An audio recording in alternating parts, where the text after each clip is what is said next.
Barstool Nate. Nate, let's start with the news of the day. How you doing, brother? Tell me about the Caps front office continues to take care of business. They got a deal done with another up-and-coming star. Give me the details. Good morning, guys. How are you? Good, buddy. How are you? Yeah, it's a great day to be a Washington Capitals fan. It's a great day to be a fan of all these teams in D.C., huh? But Jacob Chychrun getting signed to a big-time 8-year contract. He's 26 years old. He is an absolute stud on the blue line that we got in just highway robbery to get him into D.C. and now locking him up long-term. He's only getting better. He's leading, Caps defenseman, and he's on the top 5 league-wide in so many offensive categories. Plus, he's great defensively, which, getting a two-way defenseman, young, locked up for the next 8 years is huge.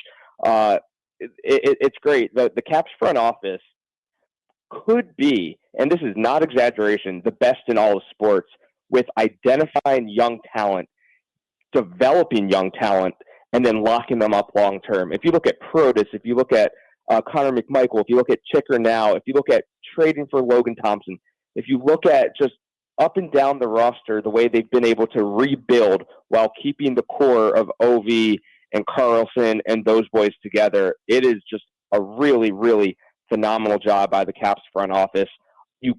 I off the top of my head right now, I can't think of a team in professional sports that has done it better than the Caps front office has over the last couple of years.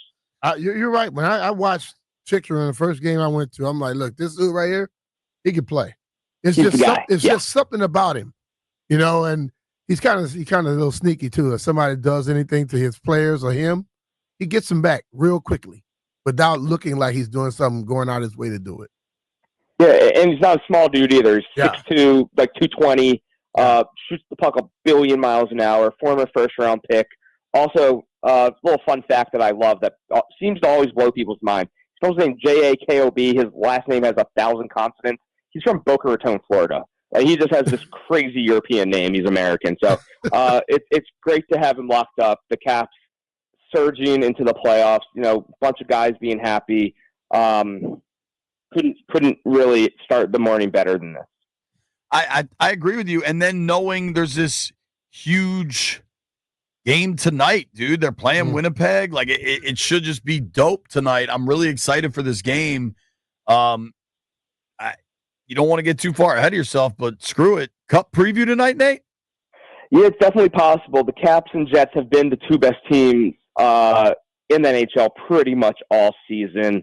We beat them last time we played them. There's not a lot of teams I respect in the NHL, as you guys might know. I don't think a lot of teams are nearly as good as the Caps, and we pretty much punish every team that tries to. I mean, even the Panthers a couple days ago, they came into D.C. and got absolutely spanked.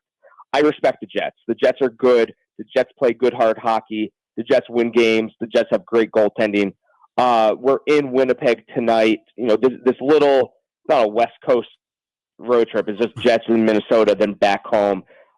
Just splitting the two games would be great. I don't think at this point in the season, with how many points ahead the Caps are in the East, I don't think any game is a must-win. I think games are just feel it out, play good hockey, and get home safe type of things. So I would love a win in Winnipeg tonight. I don't think the Caps are the type of team. They're not built in a way that they're going to roll over or do any sort of scheduled loss type of game. They're going to go out there and give 5 billion%. And JP, you're right. It could very well be a Stanley Cup preview tonight. Very well could be. What's the one thing about the Jets that you worry about the most? Man, they just got goaltending, and everybody just feeds off. When you're a team with the best goaltender in the league, you're so lucky. I mean, we have a top 3 goaltender, in my opinion, which, just think about how different this team would be without LT. LT just goes back to the net, and he stands on his head every single game and makes saves that most goaltenders cannot make. When you have a goalie that's just so locked in, just so in the zone like that, it's very hard to beat that team. And that's what Winnipeg has, but that's what we have too. And Winnipeg also has a guy named Kyle Connor. I don't think he's really a household name or anything because he plays in Winnipeg, and I don't think anybody pays attention to anything that happens in Winnipeg, but he's very, very good at hockey. So if you're a casual and you're around at 8 p.m. tonight, tune in. It should be a very good hockey game. I've never heard anything nice about Winnipeg. Have you? I have not. Very cold. If you like the cold weather, I think Winnipeg's for you. Besides that, stay on the East Coast where life matters. Yeah, dude, I'm with you. It's going to be quite exciting tonight. I can't wait to watch it. How you feeling about Ovi needs 7 with 12 to go? From what I understand, and I think you guys have probably heard the same, he's handling this great, but he's about ready for it to be over. I really want him to get the record this season. I don't want it to go into the playoffs or into next season. I think he's ready for the chase to be over. I think he's handled the media coverage very, very well. Obviously, it's a veteran-led team. He's a veteran. He understands how this goes.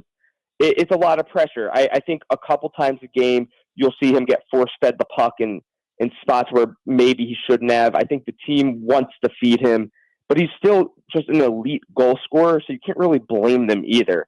It's so sick that the Caps are so good while this is going on. So it's not really a distraction or anything. I just think everybody, you're chasing the great one, Gretzky, the guy who holds every record in comedically hilarious ways in the NHL, where just every time I see a thread of, you won't believe these Gretzky records or stats, they're mind-blowing. And Ovi is about to pass one of these otherwise unbreakable, as we were told, unbreakable records. It is a lot, it's one of it's breaking a home run record. It's LeBron breaking the points record. But I think this is bigger because hockey is this niche, tight-knit community, and it's Gretzky, it's like being better than Jordan in some aspects. So I want him to, I would love for him to just get a hat trick one of these games and just get so much closer. He's on a 6-goal, I believe, or 6-game goalless streak right now, but he's putting up tons of points, getting the assists. The Caps are winning, so there's nothing to worry about. I just want for him and his brain and his mentals just to get it and put it in the rearview mirror. And then guess what? 5 more until 900, and we get to have a parade again, and then it'll be over. Unless he goes for 1,000. I think his teammates should be commended too, because dealing with all this, and they're still playing as well as they're playing, where they don't completely get out of the game plan to try and make sure he gets it. Yeah, and I think a lot goes to coaching. Just Coach Carbs is so good, and he's such a strong leader, and he understands how to communicate with the strong veterans on the team. Guys like, Carlson, who can lead the defense and, just look up and down the roster of who's on the Caps. Like, even like a guy like Dylan Strome has just completely come into his own as a player, as a leader, as a guy who Ovi trusts on his line. And they just get what's happening. They get that it's team first. Everybody's on the same page. There's not any ego to be found in that locker room, and it shows every single night. And last week, 2 weeks ago, we lost 3 in a row. It didn't matter. Like, this team is just so locked in. This team understands the style and brand of hockey that they have to play to win games, and it just works so well. I totally agree with you. I can't wait to watch this thing tonight. I think it'll be a pretty electric atmosphere in Winnipeg with the Caps coming to town, with Ovi, the chase, all of it. For a regular season hockey game, this thing's going to be pretty well up there. And I think Washington kind of showed they're ready for those. I mean, Saturday's game against Florida, I feel like, had some of those vibes. Yeah, definitely. Let's switch to NCAA brackets. You're a proud Maryland alum, just like me. Yep. What were your thoughts late Sunday night when Colorado State hit that 3? I mean, it was for some reason, Maryland only plays heart attack games. I don't know what's in the DNA down in College Park right now, or in the water in College Park right now, but it's only heart attack games. Colorado State played a great game. I would say Colorado State played about as perfect as a game as they could have wished for. Just insane, classic March Madness ending. And as a proud alum, obviously it was awesome to see us break through and make, our first Sweet 16 in a very, very long time. This team, as we've known all year, is special. The Crab Five are special. Just such a great starting 5. And now we play Florida, who is awesome. I mean, the Gators are very good at basketball. They are led by Walter Clayton Jr., as we know, who is just an unbelievable college basketball player. Elijah Martin, also very, very good college basketball player down in Florida. They went 32-4 in the extremely tough SEC.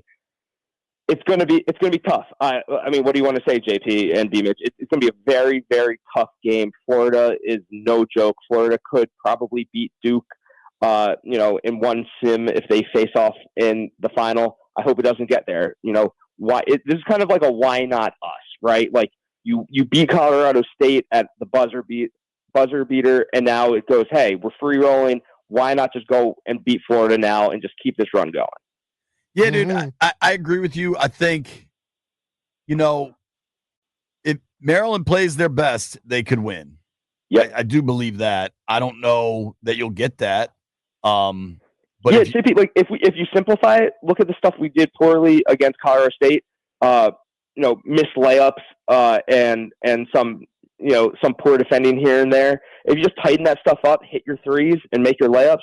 We have Derek Queen, who's a lottery pick. Best players in the tournament usually rise to the top. Cream rises to the top. This is the team where if we play flawless basketball, as cliche as it sounds, can beat any other team. So why not this game against Florida on Thursday? I agree, dude. I think they've got a real chance. I don't know that it'll happen, but if they play their best, I think they've got a real chance in this. And I think that's what makes it so fun. I think it's also just important for for the team, for the entire university, just to get back to a Sweet 16 and kind of ideally be back where you and I at least believe they belong, Yeah, definitely. And Derek Queen said it in his post-game press conference. He wants, he's from Baltimore. He stayed at Maryland, and hopefully other in-state kids are looking at this team and looking at the coaching and looking at the camaraderie and how the entire community and state has rallied around them and say, hey, I want to be a part of that. It's kind of like how the football team has tried it, but has kind of failed. It's working for basketball, and I hope it continues. I love college football. I would love nothing more for Maryland to be a football school and competitive, but we grew up with Maryland basketball, and when Maryland basketball is good, college basketball is good, and everything is better about the sport. I totally agree. So what do you make of all the other stuff going on with it then? Like Willard talking about getting the AD out, and now, how he needs stuff written into his contract. What is just kind of your take on it? Yeah, that's the dirty side of college sports, right? Where ADs are, I don't want to say that, like, see you later, dude. Like, you want to go to SMU? Go to SMU. They have all the football NIL money. Have a good trip. Willard has to protect himself. He has to do what he thinks best for him. I don't want him to leave. I think he's building something good at Maryland. I don't like the dirty side of college sports. I don't think any of us do. But for this to happen the week of the tournament, it's such trash, and it should have never happened. I don't know why it happened during the most important week of the season, but just good riddance, dude. Enjoy Texas, and let's go win a game against Florida. Well, that was behind closed doors. That's where it just began to boil over. That's all that was. They were keeping it behind closed doors till one person probably felt he was one up, so he decided I'm gonna bring it publicly, and he had the best damn situation to do it. Yeah, I hated the timing. I'm glad it didn't ruin anything. It looked gross. It just seemed gross. The fact that they went on and won the game, that says a lot. Yeah, agreed. What do you? Willard was supposed to be on with the Junks this morning at 9:40 and no showed him. What do you make of that? I don't know the background to it's also 6:40 local because he's in California. Yeah, so he might have just slept or had something else come up. Well, it was 6:30 when you booked the interview. Don't book it. Well, wait, was there previous beef there? Are they beefing or no. If you're Kevin Willard, do you want to necessarily answer the questions that are going to get asked right now? I don't know. I'm hoping he just overslept. He's on West Coast time. He's been watching film, until 2 a.m, probably getting 5 hours of sleep, going to practice, etc. I'm going to give him the benefit of the doubt. My apologies to the junkies. I will take the fall on Willer's behalf. If they want to be mad at someone, be mad at me. Don't be mad at Coach. Okay, like I'll negotiate. I'll be the mitigator, and we'll figure this all out. But don't be mad at him. Be mad at me. You're like Michael Scott in the dinner party. I will take the fall. Yeah, exactly. Exactly. I don't know, man. Lastly, Brian. Yo. We have 3 people here. I'm just going to assume that Nate Dogg, our boy Barstool Nate, who joins us via the Rude Guest Hotline, you've sat courtside before at some sort of game, right, Nate? I think the best seats you can get at any game in any professional sport is on the hardwood at an NBA basketball game. So you've done it? Yes. I know Brian has. I have. Mm-hmm. You know what happens when you're sitting courtside at a basketball game? Sometimes they end up in your lap. Sure. But at various times, people move around, and because of the action right in front of you, you kind of just move seats as it's going amongst your group. And at various times, various people end up sitting next to each other. Agreed. And I think if anybody is reading too much into seat movement sitting courtside at a basketball game, you're overthinking it. What happened? Let me say this. Nothing happened, because truly nothing happened. And people on the internet make mountains out of molehills. And we're not going to address anything specifically because nothing actually happened. I am a big fan of Mama Jaden. Whatever she's doing is working. I will die for her and her Juju son. worried about her knee right now. She ain't worried about nobody else. Well, Juju, I hope her knee gets better, but I think whatever Mama Daniels and Jaden did was 100% right. I will never say that they did anything wrong, and I ride and die with them forever. People want to make things into something that's not. Nate Dogg, appreciate you, buddy. All right, I'll see you next Friday. All righty, man. That is our friend Barstool Nate calling from New York City via the Rude Guest Hotline. Rude makes the most reliable heating and air conditioning products in the DMV.